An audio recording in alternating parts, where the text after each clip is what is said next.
Hey there everyone, it's GG's Sober Son here at Walk Edge in Fort Walton Beach, and October 28th, AA Thought for the Day. What other rewards,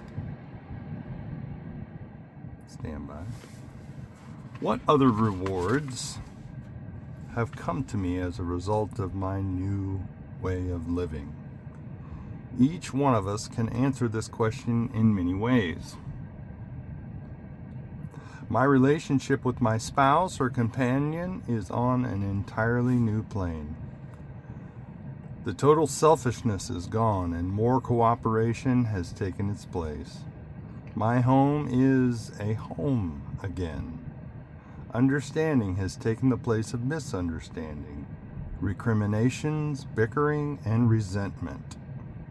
A new companionship has developed, which bodes well for the future. Quote, "There are homes where fires burn and there is bread, lamps are lit, and prayers are said. Though people falter through the dark and nations grope, with God Himself back of these little homes, we still can hope." End quote. No reference provided. Have I come home? Yeah, things get better, obviously. I had to acknowledge that a lot of the hostility that existed in my home prior to putting the plug in the jug was coming from me. I could make a federal case out of anything, and if there was any criticism of me in any way, I snapped back with with all kinds of, like I said, making a federal case, making mountains out of molehills. and so things got better when I got sober, and I realized that I was the cause of many arguments. The problem, and I don't mean to have a problem for every solution, right? Things did get better, and it gave me a clearer thought, but I still had dysfunction. We still had dysfunction happening in the relationship. And a lot of times in my case, I should say, when I got sober, the dysfunction kicked in, and I was trying to be all things to everyone, and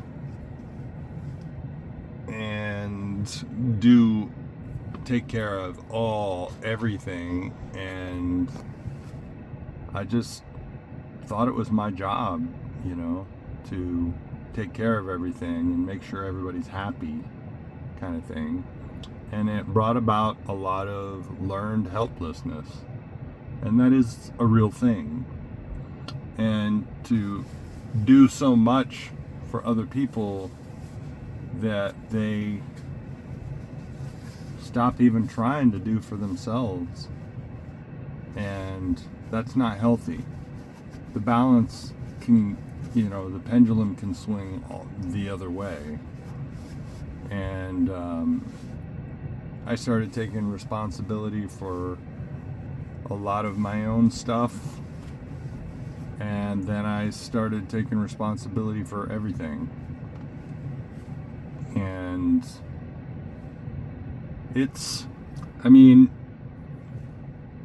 the 12 steps deal with that in a general way, for sure. But things can,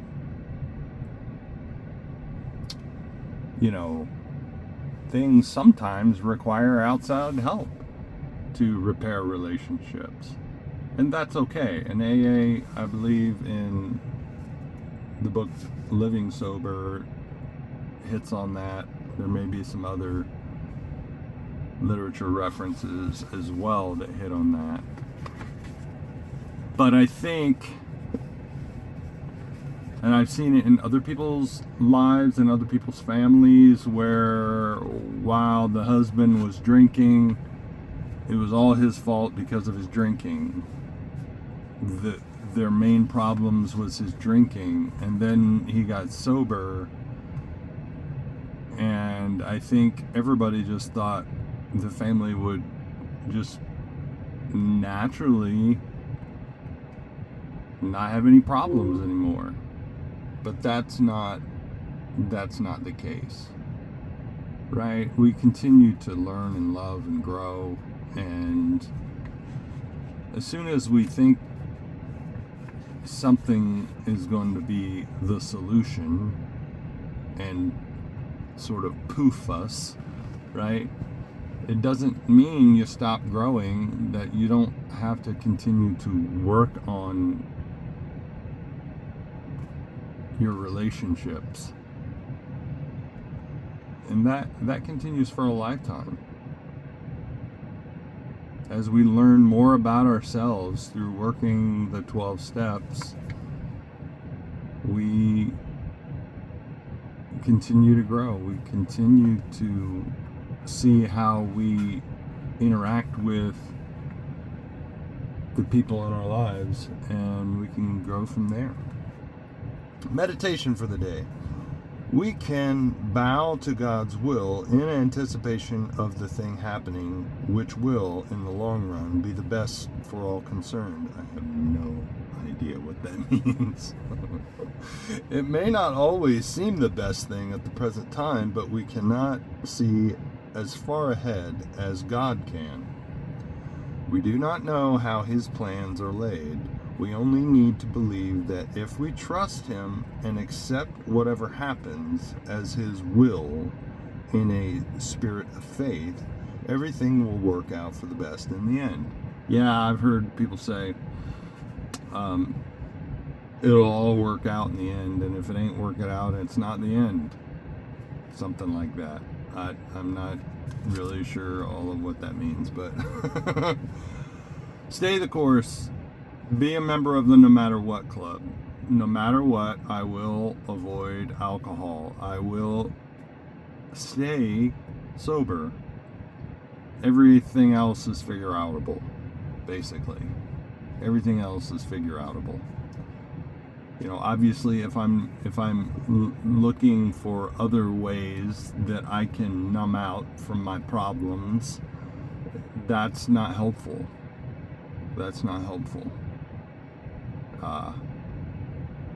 Is it a reason to reset your sobriety in some cases, right? If somebody's doing heroin or fentanyl or something like that, and claiming to be sober, you know, fentanyl is prescribed, can be prescribed, you know, but yeah, it goes back to thine own self be true. But a day at a time, you know, I would trust God, clean house, do the next right thing, you know, but every day I don't pick up a drink. I avoid alcohol.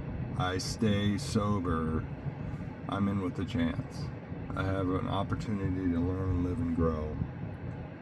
So keep coming back. Prayer for the day. I pray that I may not ask to see the distant scene. I pray that one step may be enough for me. Yeah, and sometimes things go wonky. And you know, there have been days in my recovery where it just seemed like the deck was stacked against me. And I know when that flips in my head, sort of, it's like, man, everything even if it's not a conscious spoken thought, if that makes sense, in my head, but it just it occurs to me like today is a really crap day. It seems like everything is stacked against me, and it seems like chaos and there's no way out. It triggers something in me to go, oh, I'm supposed to just trust God and invite God into the situation, right? The God of my understanding and or misunderstanding, right? I can't understand every aspect of God, and I can't understand everything in my life that's going on. I have such a limited view of my world, both visually and conceptually, that how can I not believe in a higher power that at least understands more about it than me, right? And when I do, I can then hand that over. I can hand the frustration, the seeming futility of it all, just hand it over to God and just do whatever is in front of me. The chapter on acceptance, like the last paragraph, talks about that. He says, I never just sit and wait for God to give me an answer to my prayers. I do whatever's in front of me, and however it turns out, that was God's will for me. And I like the simplicity of that. And that's really where I am today. Thanks, everybody. Keep coming back. Look up. Aim up. Rise up. Love ya.